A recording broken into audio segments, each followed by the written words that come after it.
YCP పథకాలంటే YCP పథకాలు ఈ రోజున మనకి జగన్ ఇవ్వడం కాదు, మనందరి కష్టం. ఒక భవన నిర్మాణ కార్మికుడు కండ కరిగించి ఒక భవన యజమాని నిర్మాణం చేసుకుంటే 1000 రూపాయలు ప్రభుత్వ ఖజానాలోకి వెళ్తాయి. అలాంటి ట్యాక్సులన్నీ కలెక్ట్ చేసి మనకి ఇవ్వాలి. ప్రభుత్వం తాలూకు ప్రభుత్వం ధర్మకర్త ముఖ్యమంత్రి అనేవాడు.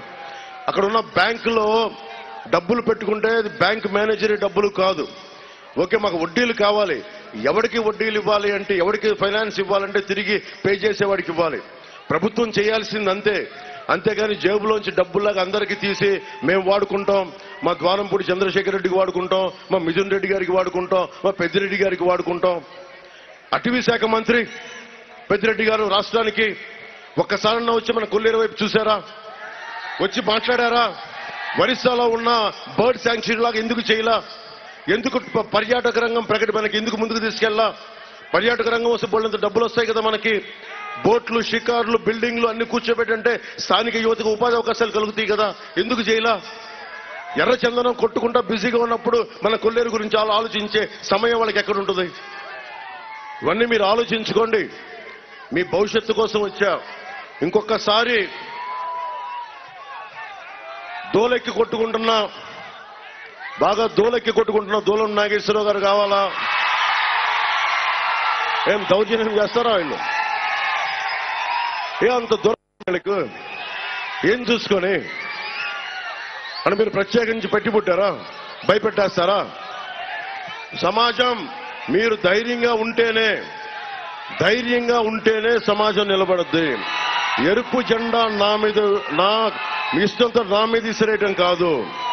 ఎరుపు జెండా విప్లవానికి సంకేతం. విప్లవానికి సంకేతం. ఎదురు తీసుకెళ్తే గుండె ధైర్యం రావాలి. నా ముందు హుషారుగా మీరు వేస్తే సరిపోదు, నా దృష్టిలో పడితే సరిపోదు. భారతమాత దృష్టిలో పడండి.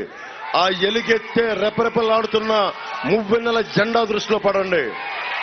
పవన్ కళ్యాణ్ అనే వ్యక్తి, అతనికి ఒక పరిమితమైన కాలం ఉంటుంది.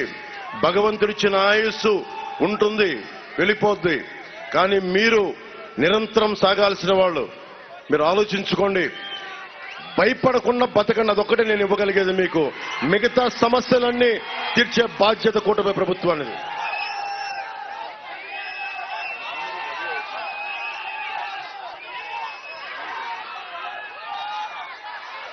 మన నియోజకవర్గానికి సంబంధించి మన కలిదండి మండలంలో కొత్తగా అగ్నిమాపక కేంద్రాన్ని ఏర్పాటు చేయలేదు వీళ్ళు. అది మనం వచ్చి ఏర్పాటు చేద్దాం. ముదినేపల్లి మండలంలో ధాన్యం నిల్వ చేసుకునేందుకు మనకి గోడౌన్స్ అందుబాటులో లేవు, గోడౌన్లు చేద్దాం. అలాగే ముదినేపల్లిలో డిగ్రీ కళాశాల ఏర్పాటు చేయాల్సిన అవసరం ఉంది, అది ముందుకు తీసుకెళ్తాం. కైకలూరు నియోజకవర్గంలో కార్మికులు ఎక్కువ ఉన్నారు, పరిశ్రమలు ఎక్కువ ఉన్నాయి. ఈఎస్ఐ ఆసుపత్రి అవసరం ఉంది. ఈఎస్ఐ ఆసుపత్రిని కావాలి అంటే మన కేంద్ర మంత్రి, మనకి కేంద్రం నుంచి సహాయ సహకారాలు ఉన్న కామినేని గారు గెలిస్తే మన ఈఎస్ఐ ఆసుపత్రిని అక్కడ ఎస్టాబ్లిష్ చేసే బాధ్యత మనం తీసుకుంటాం. కైకలూరులో పార్క్ ఏర్పాటు, పిహెచ్సిలో డయాలసిస్ కేంద్రం ఏర్పాటు, 50 అడుగుల ఆసుపత్రి హామీ నెరవేరలేదు, వాటన్నిటినీ ముందుకు తీసుకెళ్తాం.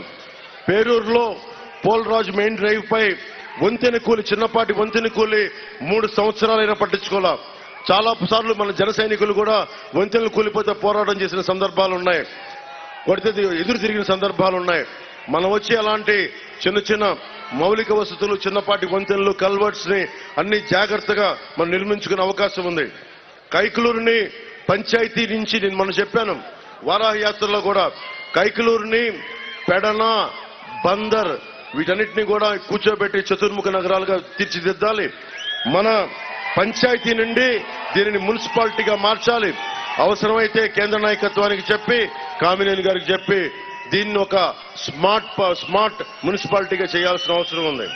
అలాగే పెద్దలెంక డ్రైవ్ పై గరిసిపూడి వద్ద పాత రెగ్యులేటర్ పాడైపోయింది, కొత్త రెగ్యులేటర్ నిర్మాణం చేస్తామని చెప్పిన మనిషి బెదిరించడం తప్ప ఇప్పుడు దాకా ఏం చేయలేదు. స్థానిక ఎమ్మెల్యే మనం కొత్త రెగ్యులేటర్ని నిర్మాణం చేస్తాం. కొల్లేరుకి గ్రీన్ జోన్ ముప్పు ఉందని చెప్పారు. పోయినసారి కాంటూరులో లేనివి కూడా కొట్టి 10,000 ఎకరాలు కొట్టేశారు బాంబులు